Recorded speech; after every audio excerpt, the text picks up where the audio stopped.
Good morning. I recently sang at a wedding in here, and it was quite awe-inspiring to hear mine and my wife's voices fill this space because it's such a beautiful space. Like Paul said, my name is Matt Bingham.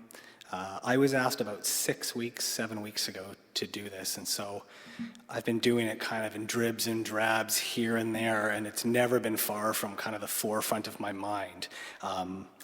I've been part of this community pretty much since it started, so it's closing in on 30 years. I always told Caitlin, my wife, that if I was asked to do my life so far, I would not do it. I would say no. I don't love talking about myself. I don't relish public speaking opportunities. It's not something I seek out. But it's interesting. At my work staff day in November, we had the author Ivan Coyote come and do the keynote. And they said something during their address that changed my mind, because I was asked a couple weeks later to do this. They said, stories are the best things we have. And I've always known this, being a person who loves to write stories. I write quite a lot, and I know full well the power of story to transform people. When you tell their story, I love hearing people's stories, and I ask lots of questions, like Paul said. And each of us has a unique story, even me. So really my reason for coming up here and telling you my story is really just the hope that this community that I've loved for 30 years and I've been a part of will get to know me a little bit better, because I'm not the most forthright person. So this is going to be broad strokes, I would say, because I've got about half an hour, 25 minutes. So I'm going to do my best. So I was born on February the 3rd, 1979 in Port Alberni, BC. My parents' marriage, I would say, it's not an understatement to say it was a bit of a disaster. My mom is sitting here and she wouldn't disagree with me. My mom married my dad a month shy of her 19th birthday. So he was 6 years older than her, and that's a pretty decent age gap when you're that young. I mean, I got married at 27. I look back at that and think, holy cow, I was so young. They pretty much started fighting and feuding when their honeymoon started. So it was pretty quick that things were not great. My very first memory of them was of them fighting. That's my first memory at all. And I recently described the scene as I remembered it to my mom. And she verified it, saying, yeah, that's actually somewhat how it happened. And actually, you ended up soiling yourself because you were so upset at what was going on. I was quite a sensitive kid. A little over 2.5 years later, after me, my sister Laura was born. My mom has been very transparent about the fact that she had Laura for me. She wanted me to have a companion. I remember when I was about 18 or 19, whether I said this out loud or thought it in my head, I think I said it out loud. I was annoyed with Laura, and I said, you could have just saved the money and bought me a car for my 16th birthday. So by the time that Laura arrived, my parents' marriage was over. And when she was 11 months old, they separated after just over 6 years of being married. Both of my parents remarried, and my dad and my stepmother have had 3 more girls. So I have 4 younger sisters. I love having younger sisters, and my relationships with them are super important to me. I also have great relationships with my step-parents, which isn't always the case when your parents remarry, but I've been really, really fortunate in that respect. So my mom left my father. There's me and Jason, by the way, all up on the screen there. My mom left with a bit of money, both her kids, and essentially told my father he could take everything on a condition he didn't contest her for custody of us. So we stayed in Port Alberni for not much longer, and then my mom had grown up here in Victoria, and so we moved to Victoria. She was 25 years old, on her own with 2 kids, had a high school education, and at the time, probably not a ton of prospects. Mom, would that be accurate? Yeah, there you go. She didn't want to take financial assistance from her parents, and she eventually enrolled in a program to be trained as a dental assistant, and it was paid for by the government. So she went back to school. So when we moved back to Victoria, we lived in this little apartment on Queens Avenue, which is right across from George J. Elementary, if you know where that is. I shared a room with Laura, so I had my bed on one side of the room, and there was Laura in her crib on the other. And I have this distinct memory of a Saturday morning of Laura, me waking up, and there's Laura up at the bars, smiling at me, and we would talk. I remember talking to her, especially that day, but we had a real bond. I think the 3 of us with leaving my dad, like the three of us still, I would say. It can be tempestuous at times, it has its moments, but like we have a really deep bond because we went through some tough stuff. I remember my mom's worry about being able to make ends meet, to make rent, to keep us clothed, to keep food on the table. But she did. Laura and I were enrolled in daycare and later after school care at the Cridge Center for the Family, where I'd eventually go on to work in my 20s. I did kindergarten there as well. I'm one of the only people I know who didn't do kindergarten in public school like I did it at the Cridge. I don't think they do that anymore, but my mom worked her tail off. I never went hungry, but I do remember knowing we had very little at the time. My clothes were all thrift store or hand-me-down clothes, but always clean. And while I remember my mom's stress about our situation, I don't remember being unhappy. I knew I was loved. When I started school, I quickly discovered I was far more academically advanced than my classmates. That would end as the years went on. I found school easy, and here's where I should kind of pause and introduce one of my most significant formative influences, which is my maternal grandmother, Phyllis Turner. So when I was a kid, like a lot of kids, I used to get sick a lot, fingers in my mouth, I was a nail biter. And with my mom in school and working, when I couldn't go to school, I would go to my grandparents' place, and my Nana would take care of me. She's the one who really, my mom did too, but my Nana helped me learn to read. Like I was reading before most kids, and she taught me to cursive write, so I was cursive writing when I was like 4 or 5 years old. She nurtured my natural curiosity about life, and she did everything with kindness and gentleness. I think she gave me a huge leg up in life, just through encouraging me. Later, she was at all my piano recitals and always wanted to hear me play whenever she was over. She was at every band concert in high school. I'd look for her from my seat in the third row of the band, and inevitably her face would appear between the rows of heads, and she'd be crossing her eyes at me like this, just to make me laugh. She was a huge influence on my life, and I still think about her all the time. She passed away in 2018 at age 95. After succumbing to pneumonia after a very long battle with dementia. I loved her a ton, and as I was writing this, I mean, it's been 6 or 7 years now, I thought about her and I had just this emotional moment where I had to stop typing and just gather myself for 5 or 6 minutes before I continued. Her passing still feels actually a bit raw to me. Grief is a super weird and funny thing, very not linear. I have moments where I might not think about her for a couple weeks, and then I'll hear something or I'll see something and it'll just, you know? In November 1986, when I was 7 years old, we moved into a house. We had been in rented accommodations, but my mom finally was like, okay, I'm gonna let my parents help me. And they bought, my grandfather, quite wealthy, he bought us a house right across from Swan Lake, and it was the house that I grew up in. On my mom's side, Laura and I were the only grandchildren. My mom had one sister who passed away when I was about 15. She was 40. She passed away of cancer, and she had no children. So Laura and I were it on my mom's side. So I had this incredible like bedroom downstairs, like my own space. It was really fantastic, and it was cavernous and wonderful. Like I loved it, and I still think about that house. I still walk by that house, and I have a lot of memories of that home and what an amazing home it was. So when I was in grade 5, so I guess I was 9, my parents moved Laura and me to Lake Hill Elementary. I'd been going to Quadra. That was the school closest to where I'd been living at the time. And so for the start of grade 5, I got moved. And for the first time in my life, I was an outsider, and I was treated like an outsider. I was bullied from day one, a pattern that would continue for 5 or 6 years. It's funny, I'm getting emotional thinking about it. I haven't gotten emotional thinking about that in a long time. When you're a bright and sensitive boy who gets along better with girls than other boys, you have a bullseye painted on you, and I did. Probably more than my parents knew. I was pretty quiet about it, but I was mocked regularly, physically assaulted, verbally abused pretty constantly for 5 or 6 years. And it's had a pretty big impact on my psyche, I realize. I hadn't thought that it had until I started to review my life and think about decisions I'd made or ways that I am.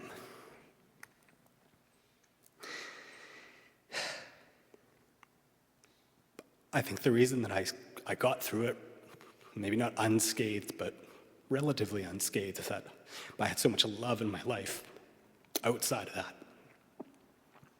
My home life wasn't perfect, but I knew I was loved. My parents loved me. And they did the best they could. They took care of me. Okay, I got through that. I didn't think that was going to get me at all. I thought I'd be able to just kind of talk through that and be like, yep, I got bullied and I got beat up and like that sucked, but like life got better. Life did get better. I didn't think I was going to get so choked up telling that. It's also in grade 5 that I truly discovered what would become one of my overriding passions in life, and Paul told you about it, was music. There was always an abundance of music around my house. My stepfather, who's here today, he was a music junkie, he still is, and I am too. And artists like U2 and Springsteen and Coburn and The Police and Neil Young and Fleetwood Mac and Dire Straits were played regularly in my house. But I think that what really took was when my grandfather started paying for piano lessons for my sister and me. And I took to it like a duck to water. And it led me to the French horn, and then the guitar and the bass. And though I don't consider myself much of a vocalist, I've been able to sing for as long as I can remember. Music became my companion and my sanctuary. And it continues to be that. The older I got, the more hours I spent listening to music, from Mozart to Beethoven to Brahms to Chopin, U2, Pearl Jam, Zeppelin, The Hip, which is the band that everybody associates with me, the Tragically Hip. The moment somebody says, well, I heard a Tragically Hip song on the radio, Matt, and I thought of you the other day. I also was a voracious reader and quite a solitary child. And while I had a few friends, I spent more time on my own or with Laura, my sister, than I did with my peers at that time. Church was also a regular part of my life from my earliest memory. My grandfather, Bingham, was a Baptist minister, and my mom's side was also Baptist. I attended Emmanuel Baptist here in Victoria with my mom and my stepfather, and Royal Oak Baptist when my father was down visiting, because my grandfather, Bingham, was the pastor emeritus at Royal Oak Baptist. I will be truthful with you, I hated church. It was boring. There was a lot of being told how sinful I was, a lot of hellfire and damnation, and a lot of highly prescribed beliefs where if you didn't endorse the correct beliefs, you're out. This probably sounds familiar to at least some people in the audience, I'm going to assume. It felt like the same thing every week. The same message, the same hymns. I remember my father allowing me to read my book during church, slouched in the hard pews that kind of resembled those ones, except there were no pads on them. And in order to keep me quiet, he let me read, and I also was like just eating King's peppermints like they were going out of style. Like he had always have a pack of King's peppermints. I'm surprised I'm not a diabetic, to be honest. Like he had a pack of King's peppermints, and I just ate King's peppermints and read. And I think he might have even gone through a couple packs with Laura there as well. So Sunday school, when I got to go to Sunday school, things were marginally better, but that's mostly because they fed us something. I was into that. So somehow this experience, though, didn't really impact my view of Christ. In fact, the older I got, the more I failed to see Christ in any of it. I wasn't really encouraged to explore faith or question anything. I was provided with a list of what Christians didn't do. Topping the list, no surprises here, having sex, doing drugs, and smoking. You did not do those things.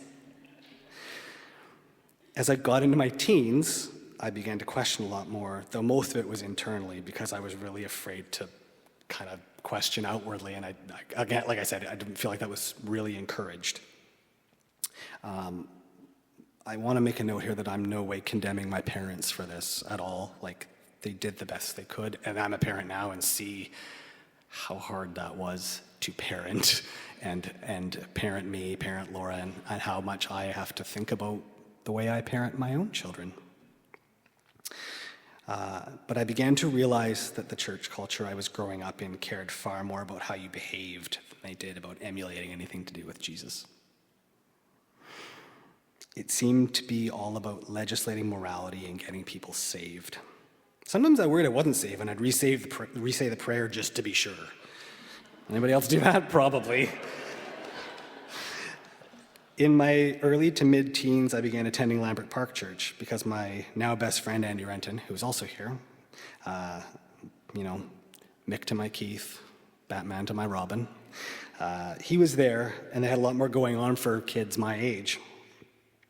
So, and then around 97 or 98 came the earliest incarnations of this congregation that met at Lambrick in the evenings.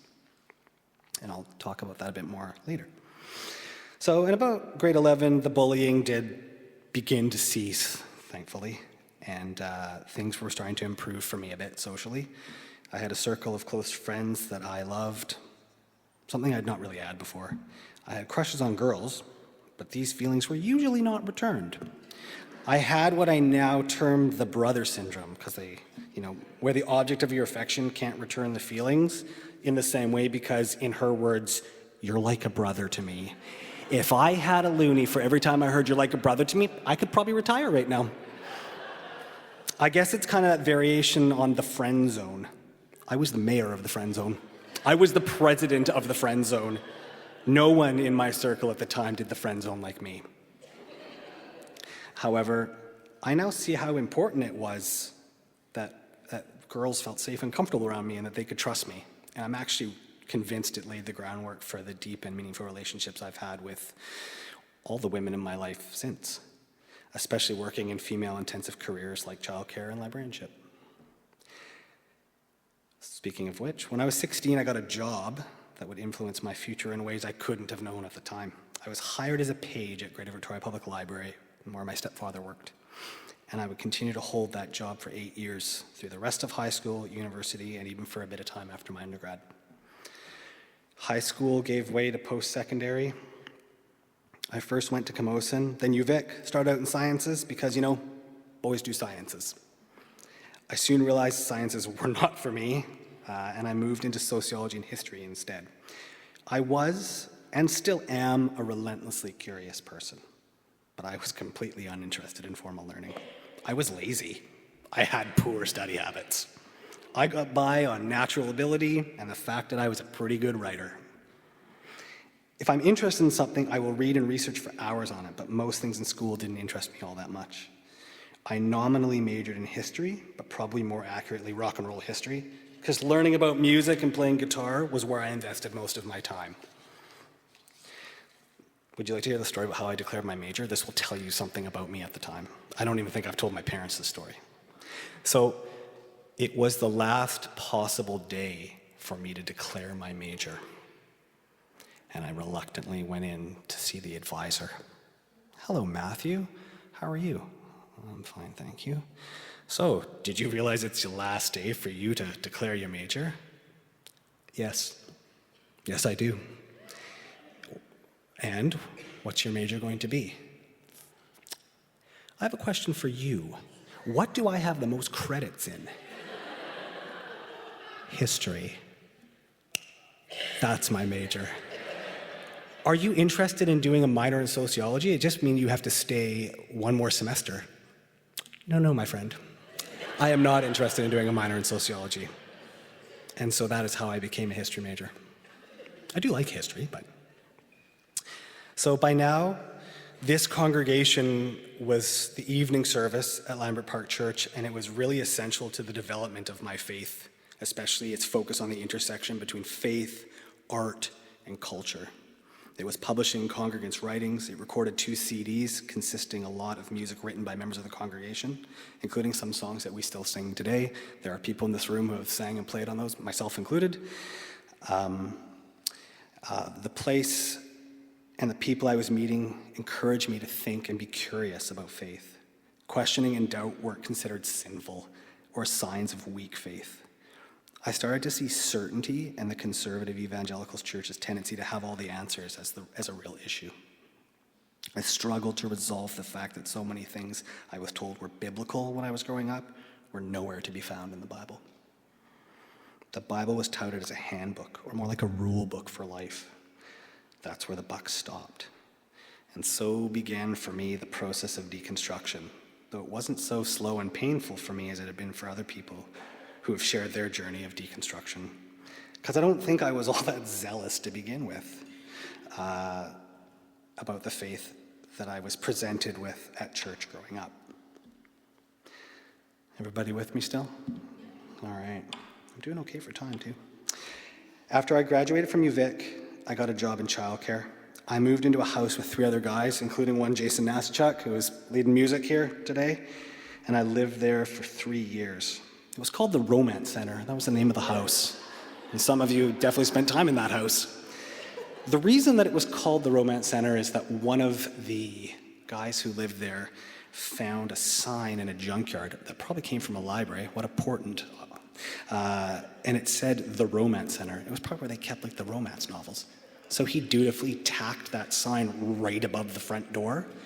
And that is what that house became. And it was like a gathering place for all of our friends. People met their wives at the Romance Center. I met my wife at the Romance Center. So I often was like, there's not a lot of romance happening. Actually, there was a lot of romance happening there. A lot of us were single for quite a long time, and then when it happened, it really happened. And I have to credit the house for a little bit of it.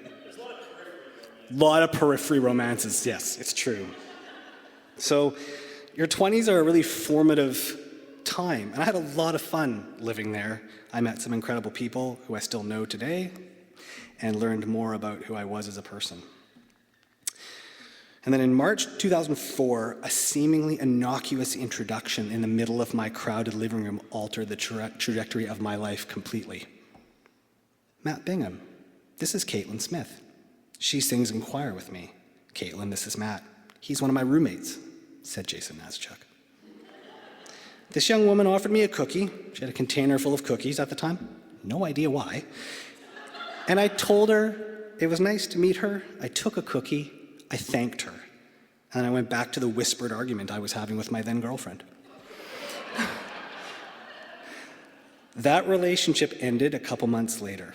By then, Caitlin had become friends with Jason through singing with the choir and was around the house a lot. And one of my other roommates had eyes for her. For the sake of time, I'll shorten the story. In October, 7 months after meeting her, I told her that if she dated my roommate, I wasn't going to be super into that. Thankfully, she seemed more interested in me than said roommate. And then so by spring 2005, we were discussing engagement. On August 5th, 2005, I proposed. And exactly a year later, on August 5th, 2006, we were married. Looking back, it happened pretty quick. I'm going to pause for water.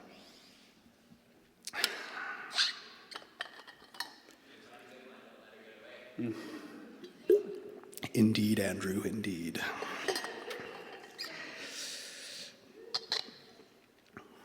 We were young. Like I look at even, you see the photos, like babies. It's funny to think that I've already been married for more than 3 times as long as my parents were. And it's really, honestly, a testament to Caitlin's long suffering. There have been highs and there have been lows. There's no such thing as a perfect marriage. And ours is no exception. But I am grateful we have each other. On the good days and the bad days. We still laugh together pretty much every day. We make music together. We have 2 beautiful sons together. She is the glue that cements our family. She embodies thoughtfulness, grace, and humility. She is deceptively funny. She is brilliantly smart. She is loyal and kind. She is a wise counselor. She's a wonderful spouse, mother, and friend. And I'm sure you'd agree, a fantastic musician with the voice of an angel.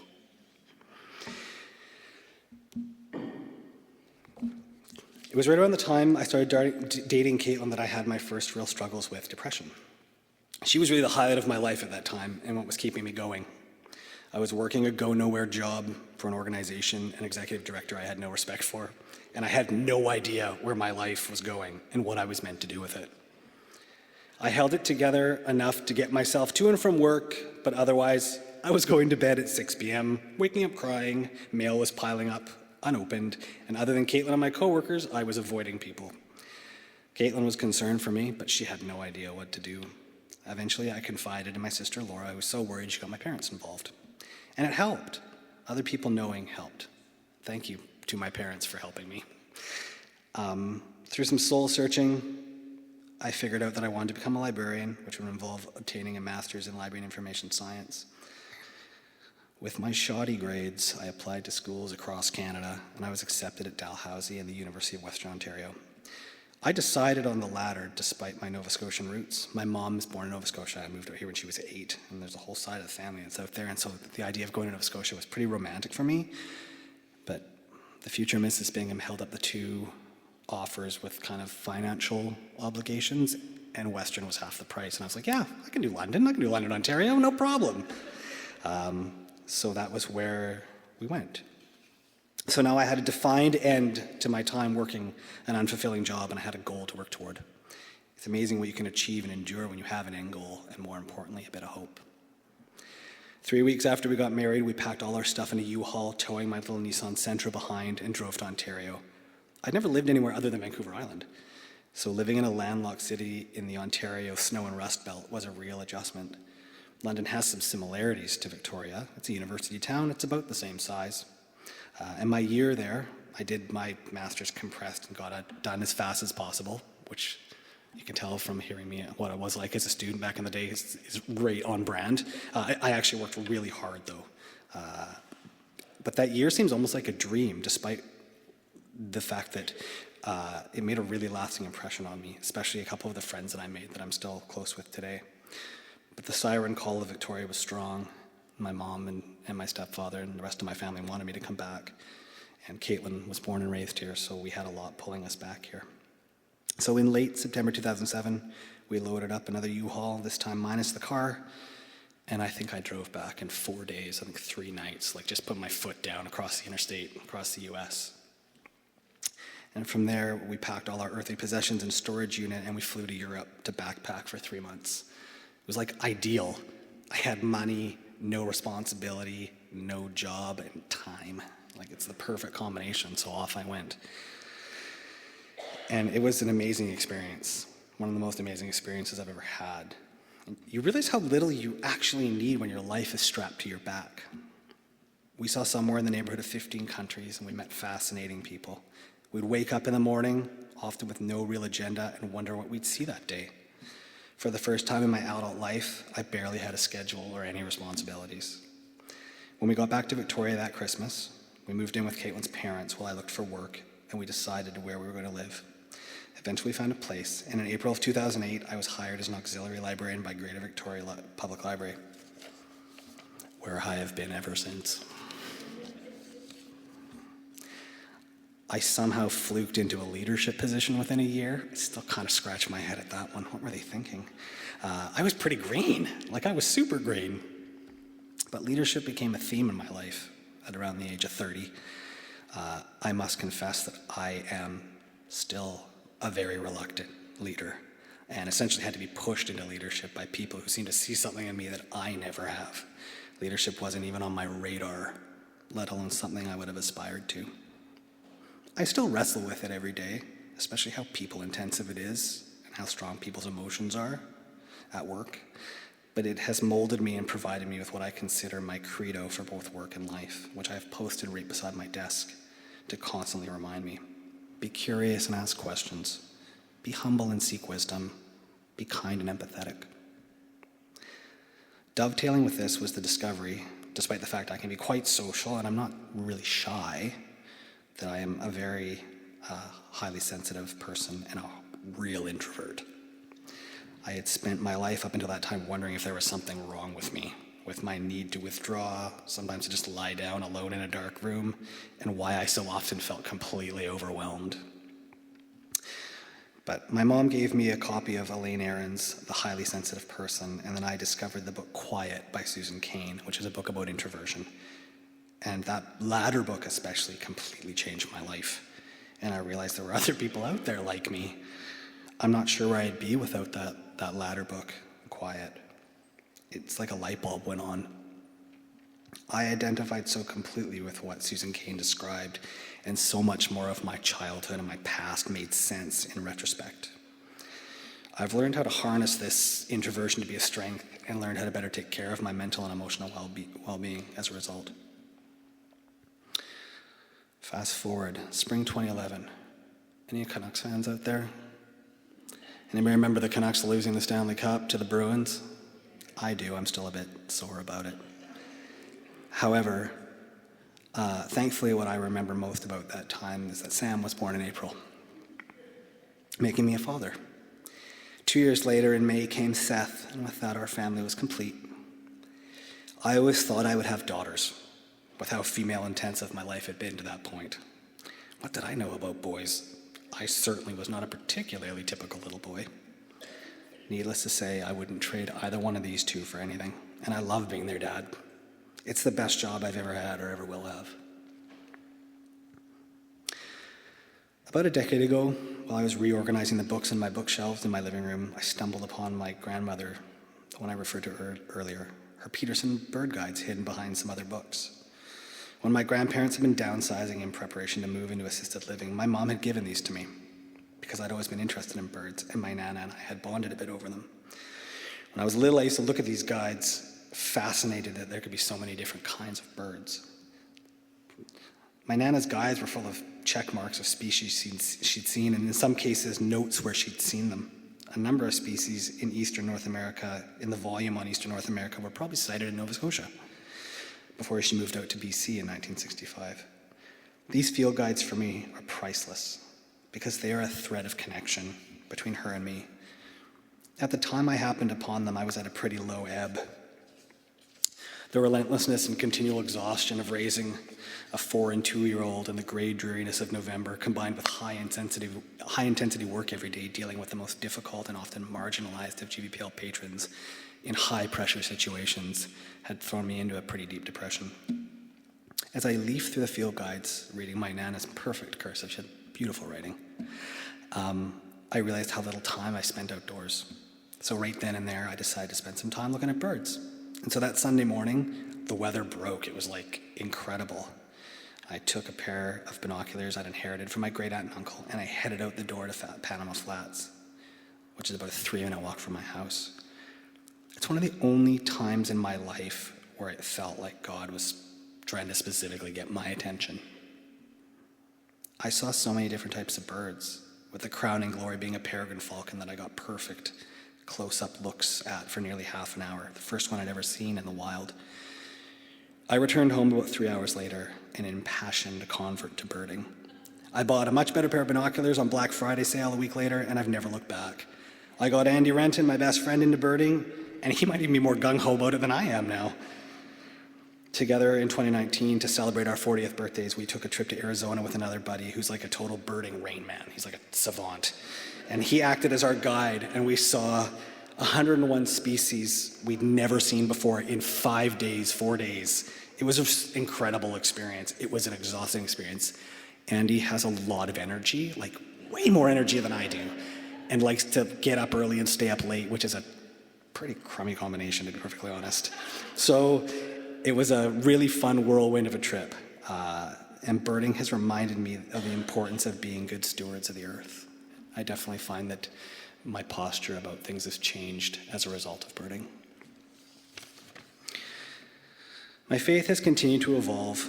I haven't found this a disorienting or destabilizing experience at all. Rather, it's been freeing. I no longer care about having the right answers or believing the right things.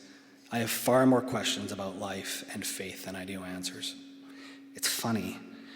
I've now lived long enough to have some wisdom and life experience to share, while simultaneously realizing how little I know, how much there is to learn about everything.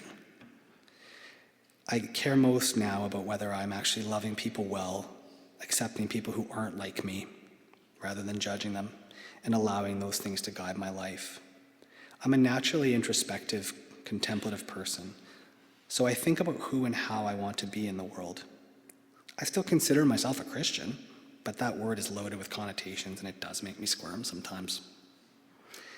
I have become so much more comfortable with the mystery inherent in faith, with mystery in general.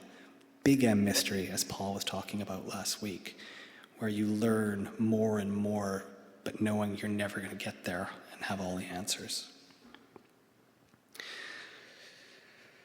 I don't know has become an incredibly liberating phrase to me, which seems counterintuitive, doesn't it? Not knowing, not having all the answers has helped me to parent more gently and to not frighten my kids about faith or the use of the church to keep them in line. This community for years has been instrumental. And Paul Teal, has continued to help shape my thinking through his teaching, reaffirming that being a person of faith doesn't mean having to check my brain at the door. We're lucky to have you, Paul. Yeah. I'm sure the others in our community who have delivered a My Life so far would agree that it's a highly reflective exercise. Aaron delivered one recently. Lindsay's was amazing as well. I've spent the last 6 weeks going over nearly 47 years and trying to figure out what to share with you that would give you a sense of who I am, considering I didn't have some kind of dramatic come to Jesus experience, and I haven't had to suffer a massive amount of hardship.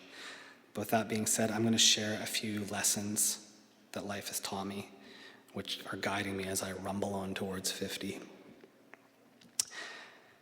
Comparison is the thief of joy. It took me until quite recently to fully take this on board. I constantly compared myself to others. I'm not as good a musician as this person. I'm not as good a writer as this person. I'm not as funny as this person.